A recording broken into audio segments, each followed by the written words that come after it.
Reservation के नाम पे लोगों को ठगा गया और मुर्गे खाने के जितने छोटे छोटे कमरे। फिर सर मुझे जरूर बताएं जो आपका स्टेटमेंट, जो आप अभी संविधान बचाने के बाद जस्ट आई हर्ड कि आप कह रहे हैं कि संविधान को बचाना है। सर बहुत अच्छी बात है, संविधान कैसे बचेगा सर? गरीब जनता के लिए तो आपका स्टेटमेंट है कि आरक्षण जो है SC BC का वो आर्थिक आधार पे होना चाहिए, वो कास्ट क्रीड पे नहीं होना चाहिए। ये बहुत ऐसी चीजें सर। और दूसरा, चंडीगढ़ में तो सर आपकी गठबंधन है कि ठगबंधन है सर, मुझे समझ नहीं आ रही। एक रेड लाइट पे बाहर चले जाओ तो एक रेड लाइट पार कर लो तो पंजाब के अंदर आ जाओ तो आपका गठबंधन है। तो ये चंडीगढ़ में कैसा ठगबंधन है सर? वहां पे तो एक दूसरे की बुराई करें सर, यहाँ पे आ जाए तो यहाँ पे आप कहते हैं कि हम दोनों एक हैं, हम दोनों को आप वोट दीजिए, हमने इतने अच्छे काम किए। वो झाड़ू वाले अपने वोट गिनाते हैं, यहाँ पे आप अपना काम गिना रहे हैं। लेकिन मैं चाहती हूँ सर, जिन कॉलोनियों में मैं गई सर, आप जिस गाड़ी में बैठते हैं बिस्लरी का पानी पीते हैं, with all due respect sir, उन कॉलोनियों में चलिए मेरे साथ धनास में, चलिए मेरे साथ मलोया में सर, चलिए वहां पे पानी की हालत देखिए sir. They can't drink that tubewell वाला पानी, नहर का पानी वहां सर कांग्रेस ने बंद करवाया।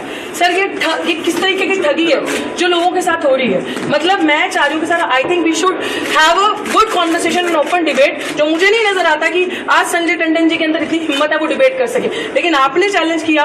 मुझे लग रहा है कि एक नेशनल पार्टी के कैंडिडेट को अच्छे खासे तरीके से एक इग्नोर किया जा रहा है। मुझे लगता है कि हम दम रखते हैं, पोटेंशियल रखते हैं, क्योंकि हम काम के बेसिस पे बात करते हैं। सर मुझे ये 3 चीजों का जवाब चाहिए। सबसे पहले तो सर ये जवाब दे दीजिए, जो SC BC के रिजर्वेशन पे आपने बात कही है कि आर्थिक बेसिस होना चाहिए। पहले तो आपका बहुत बहुत धन्यवाद, thank you so much sir, कि आप यहाँ पे आए। आप में ये हिम्मत है, ये शिद्दत है कि आपने अपने आप स्वयंभू आकर हमारी जो प्रेस वार्ता है उसमें शिरकत की। आपका बहुत बहुत धन्यवाद। मुझे अखबार में पता लगा कि शायद जब आपको तोला जा रहा था तो कंडा आपके सिर पे गिर गया था, तो मैं आशा करता हूं कि आप पूरी तरह से स्वस्थ हो। तीसरी बात मैं आपको कहना चाहता हूं, देखिए संविधान में शेड्यूल्ड कास्ट और शेड्यूल्ड ट्राइब्स का जो आरक्षण है वो संविधान में सुनिश्चित है। उसके बाद जो OBC का आरक्षण है वो एक ऑफिस मेमोरेंडम 1990 में विश्वनाथ, मैंने आपको इंटरप्ट नहीं किया, 1990 में विश्वनाथ प्रताप सिंह जी की सरकार ने निकाला। उसका संशोधन करके 1991 में जब डॉक्टर नरसिम्हा की सरकार आई, आप तो शायद दिल्ली विश्वविद्यालय में प्रोफेसर भी हैं तो आप जानती होंगी कि उसका अनुमोदन करके फिर PV नरसिम्हा जी की सरकार ने उसको निकाला। और उसके बाद वो मामला सुप्रीम कोर्ट में था और 1993 में सुप्रीम कोर्ट ने उसके ऊपर मोहर लगाई और जो OBC का आरक्षण है 27% उसको अप्रूव किया। इसके अलावा कई ऐसे प्रदेश हैं हिंदुस्तान में जहाँ पे जो आरक्षण है वो 49% से ज़्यादा है, जैसे तमिलनाडु में आरक्षण ऑलमोस्ट 67% है। सो इसलिए जहाँ तक आरक्षण का सवाल है और कांग्रेस पार्टी का स्टैंड है, कांग्रेस पार्टी का और बाकी पार्टीज का स्टैंड बिल्कुल क्लियर है। My stand is absolutely clear. My stand is the stand of the Indian National Congress and so means Indian National Congress जो है आप सबको देसी भाषा में समझाना चाहती है, वो संविधान के विरुद्ध काम कर रही है, लेकिन संविधान को बचाने की बात कर रही है। वो आरक्षण के विरुद्ध काम कर रही है कि आरक्षण का बेसिस जो है आर्थिक होना चाहिए, आरक्षण का बेसिस आर्थिक होना चाहिए। इनका स्टेटमेंट है, मैं आर्टिकल दिखा देती हूँ। ठीक एक दिन पहले, कुछ दिन पहले, बिल्कुल मोहन भागवत का सर प्लीज लूज कमेंट करना बंद कीजिए सर। आप ये बताएं, सेंसेशन क्रिएट नहीं कर रहे सर, हिम्मत है डिबेट की। डिबेट कैसे आप बताइए,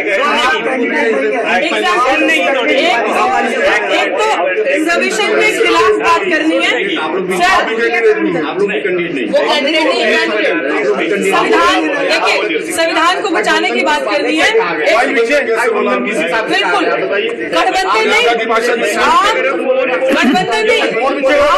वेरी नाइस। आम जनता की नजर में जब पंजाब में आप इलेक्शन फाइट कर रहे हैं, इलेक्शन फाइट बिल्कुल ये है इनकी, क्योंकि इन्हीं लोगों के पार्टी से स्टेटमेंट आती है कि यूपी बिहार के लोगों को चंडीगढ़ से निकाल देना चाहिए। तो ये मायावती जी की लिए स्टेटमेंट है, सुन लीजिए कि एक वुमेन का ये लोग रिस्पेक्ट सामने खड़े होकर नहीं कर सकते। और ये मायावती जी में आप आप मायावती जी जब सड़कें नहीं थी ना, वो महिला सड़क पे थी, आप उनके बारे में बात नहीं करें। आप तो चंडीगढ़ में रहती हैं, मैं तो पैदा हुआ चंडीगढ़ में। आपको कैसे पता पहली बार चंडीगढ़ में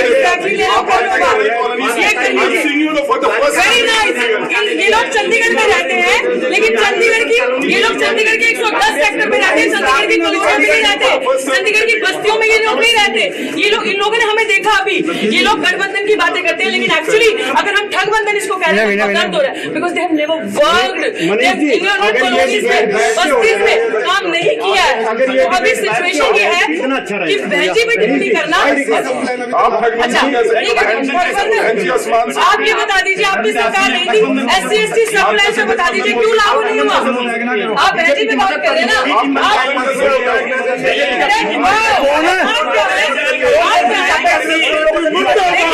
इनके पास कुछ नहीं है। अब हम बीजेपी की बी टीम बता देंगे ये काम पे गठबंधन, जनता को ठगना, जनता के लिए काम नहीं करना, कॉलोनियों। ये लोग चंडीगढ़ 1 से 10 सेक्टर का दिखाते हैं, ये लोग बस्तियों का चंडीगढ़ नहीं दिखाते।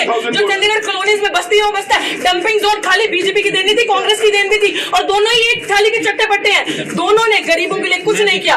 अब गरीबों के लिए मात्र एक आरक्षण ऐसी चीज थी जिनका उनके साथ अपलिफ्टमेंट हो सकता है। वो सोशली ऑप्रेस्ड, जो बैकवर्ड रह गए, जिनका सदियों से अत्याचार हुआ, जिनके साथ जिनका शोषण हुआ, उनको एक ऊपर उठने के लिए मात्र एक अपॉर्चुनिटी मिली। ये कह रहे हैं कि कांग्रेस का स्टैंड है, इट मींस कांग्रेस का स्टैंड एंटी रिजर्वेशन स्टैंड है, कांग्रेस का स्टैंड दलितों के खिलाफ है, कांग्रेस का स्टैंड बैकवर्ड समाज के खिलाफ है। गिनती करो का ड्रामा करके ये लोग अब ये दिखा रहे हैं कि हम लोग एंटी इन सारी चीजों के हैं। बहनजी पे टिप्पणी करना बदर, इनके पास और कुछ नहीं है, मुद्दों पे बात नहीं करेंगे। चलो मेरे साथ उन बस्तियों में, जिन बस्तियों में मैं जा रही हूँ, लोग रो रहे हैं स्किन डिजीजेस से, जो डंपिंग जोन बना है यहाँ पे डड्डू माजरा के पास, लोग रो रहे हैं सांस की बीमारी से, लोगों के पास गंदा पानी, ट्यूबवेल का पानी पी रहे, नहर का पानी किसने नहीं दिया? These are the issues. बड़े बड़े जार्गनाइज लैंग्वेज समझ नहीं आती गरीब जनता को, गरीब जनता जिसका वोट लेके ये लोग सरकारें बनाते हैं, भाजपा और कांग्रेस यहाँ पे। और मैं क्यों ना कहूँ मालिकाना अधिकार इतने देर से सुनिए, मैं क्यों ना कहूँ ये ठगबंधन, जनता को ठग नहीं रहे तो और क्या हो रहा है? सवाल ले लीजिए। ऐसा कांग्रेस की प्रेस कॉन्फ्रेंस थी, बीच में आप आई हैं। मैं बीच में नहीं आई। नहीं, आप एंडेड दैट प्रेस कॉन्फ्रेंस। आपकी पीस मीडिया, आप मीडिया से हैं, तो वो ऐसा ही मेरी सवाल लेंगे, आप सवाल लेंगे, ऑफ कोर्स लेंगे, बट पहले सवाल लेंगे। आप जवाब ले रहे हैं, लेकिन जिस तरीके से आप मायावती जी एलिगेशन लगाना, हमें बी टीम दिखाना,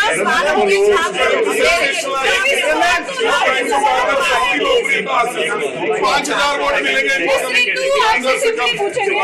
देखिए ऐसा कि मैं इस बात का स्वागत करता हूँ कि बहुजन समाज पार्टी के जो उम्मीदवार हैं वो यहाँ पे आए, उन्होंने अपनी तरफ से एक राजनीतिक भाषण दिए।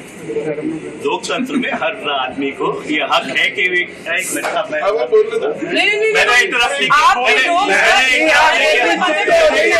मैडम जी आप चुप हो जाइए, मैडम जी आप चुप हो जाइए, मैडम जी उसकी बात को सुना दीजिए। सवाल पूछ रहे हैं सवाल पूछ रहे हैं आप चुप हो जाइए, उसकी बात को रखने दीजिए। आपने भाषण देना बाहर जाके दीजिए।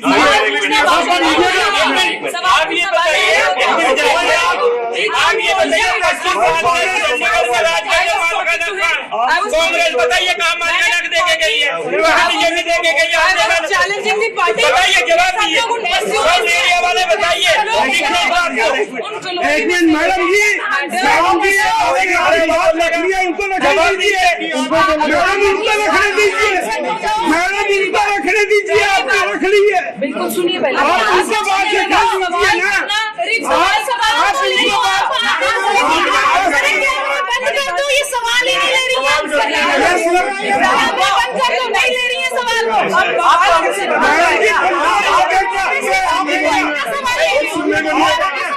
सुनिए लेकिन आंसर तो लेने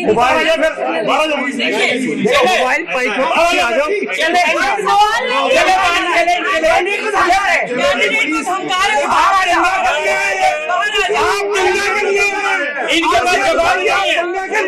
आप दंगा करके चली गई। इन्होंने मालखाना हक नहीं दिया कॉलोनी वालों को। बीजेपी वाले 10 साल राज करके चले गए, कोई मालखाना हक नहीं दिया कॉलोनी वालों को। जवाब दीजिए दोनों पार्टी को।